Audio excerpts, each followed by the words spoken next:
Si Gale-Gale, patung arwah dari tanah Batak, bisa menari dan menjadi pelipur lara. Kearifan lokal berbalut nuansa mistik, rupanya menyerupai manusia. Pada tubuh yang mematung itu dipakaikan busana orang dewasa, sementara bahunya diselempangkan kain ulus.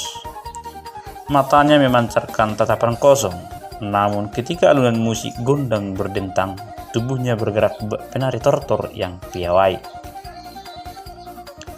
Siapa saja yang melihatnya niscaya terbuai lantas ikut menari. Begitulah sosok si Gale-Gale. Namun, Anda tidak perlu takut terhadap si Gale-Gale. Di belakang podium di tempat si Gale-Gale berdiri ada seorang dalang yang mengendalikan gerakan si Gale-Gale. Tarikan benang dalang yang tersembunyi itulah yang membuat si Gale-Gale seolah menari sendiri. Dari cerita rakyat yang diwariskan turun-temurun, legenda si Gale-Gale mengakar bersama masyarakat Batak sebagai kearifan lokal.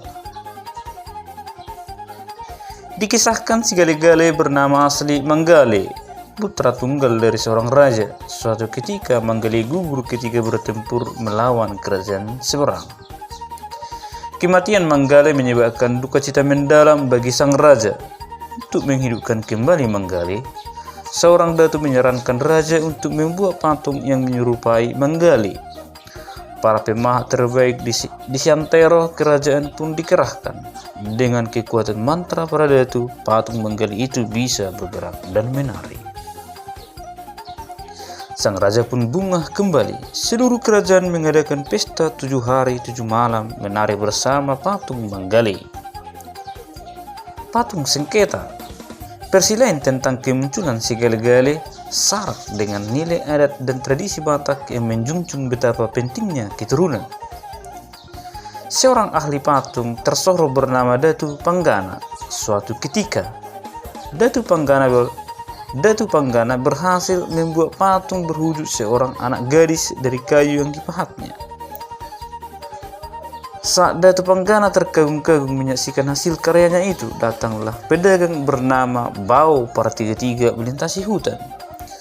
Bau Paratiga ternyata kagum dengan patung buatan Datu Panggana. Atas izin Datu Panggana, Bau Paratiga mendandani patung itu dengan pakaian dan perhiasan dagangannya. Hari menjelang petang, Bau Paratiga berusaha menanggalkan perhiasan dan pakaian yang patung. Usahanya kandas, pakaian dan perhiasan tidak dapat dilepas. Bau Paratiga lantas pulang ke kampung dengan hati yang tidak ikhlas. Begitupun dengan Datu Panggana yang terpaksa meninggalkan hutan. Dalam benaknya, patung itu akan digotong keesokan harinya dengan bantuan orang-orang sekampungnya. Namun, sebelum Datu Panggana tiba, pada pagi hari lewatlah seorang dukun tua bernama Datu Partawar. Seperti Bau Paratiga, Datu Partawar juga takjub dengan patung yang dilihatnya. Timbul niatan hatinya untuk menghidupkan patung tersebut. Dengan ramuan sakti sambil meramal mantra, Datu Partawar membuat patung itu bergerak dan berlaku seperti manusia. Bukan main girangnya hati Datu Partawar, apalagi kerinduannya melihat dan memiliki anak boru atau putri yang telah terpenuhi. Setibanya Datu Partawar di rumah, kebahagiaan yang sama dirasakan sang istri pula. Pasangan suami istri itu sepakat memberi nama si patung nama Nyai Manggale. Pada hari pasar dibuka, Nyai Manggale diperkenalkan sebagai putri angkat Datu Partawar. Setiap pasang mata terpana menyaksikan kecantikan Nyai Manggale yang pandai menari. Berita tentang Nyai Manggale tersiar kemana-mana, termasuk Datu Panggana dan Bau Paratiga. Baik Datu Panggana, Bau Paratiga dan Datu Partawar bersikukuh merasa memiliki Nyai Manggale sebagai anak mereka. Ketiganya pun mengadukan permasalahan itu kepada raja, namun raja tidak kuasa memecahkan konflik kepemilikan tersebut. Raja menyarankan agar mereka mendatangi Aji Bahir, sesepuh yang disegani karena kecerdasannya. Setelah mengamati duduk perkara dengan seksama, Aji Bahir memutuskan bahwa ketiganya memang layak menjadi keluarga Nyai Manggale. Datu Partawar menjadi ayahnya, Bau Partiga menjadi ibotonya atau abang, dan Datu Panggana menjadi tulang atau paman. Status kekerabatan tersebut akhirnya ditemai dengan lapang dada oleh semua pihak yang bertikai. Dengan demikian, ketika Nyai Manggali kemudian dipersunting oleh Datu Partiktik, Bau Partiga dan Datu Panggana berhak mendapat bagian atas namut atau uang mahar pernikahan. Tahun-tahun berlalu, Nyai Manggali dan Datu Partiktik hidup berumah tangga tanpa dikaruniai seorang anak. Kesepian membuat Nyai Manggali jatuh sakit. Sebelum meninggal, Nyai Manggali berwasiat agar pamannya Datu Panggana membuat patung anak laki-laki yang mirip dengan Nyai Manggali.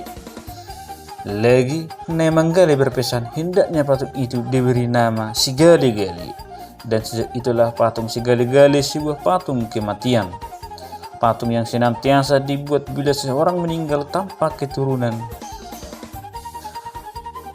Pengelaran upacara Sigali-gali selalu diiringi dengan musik godang dan tortor.